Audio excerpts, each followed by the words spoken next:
make any product way more consistent. You can just add them, apply them to your design, and boom, you're almost ready.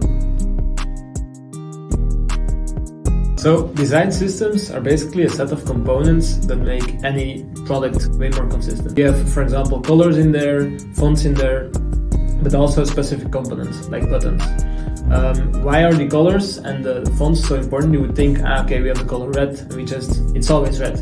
But in the code base, it's different. You have this type of red, this type of red. It's not always used consistently, and with a design system, we can just do that. Product managers should invest in design system because, for one, it improves user experience. So, for example, a user goes to the product and he sees a table, and that table is exactly the same somewhere else in the product. So he knows how to use it. Two, there's a lower development cost because you just implement it once and then you can apply it everywhere.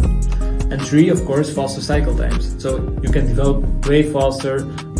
Something can go from design to development also way faster. Also in designing, when there is a base of design systems and there is the components ready, you can just add them, apply them to your design, and boom, you're almost ready. When you want to start building a design system from scratch, I would say let's look at what the product already has.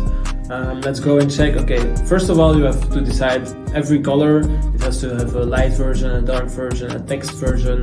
Then let's check the fonts, and then let's go to the components. So you have a foundation, that's the fonts and the colors. And then we have the components. These are of course like buttons, maybe a checkbox, maybe a slider if it's very useful in the product. And we just check what the product already has. Like, okay, these components we see that are popping up everywhere, they're very recurring, then we add them to the design system. And then in the end we say, okay, what's a roadmap for things we want to add?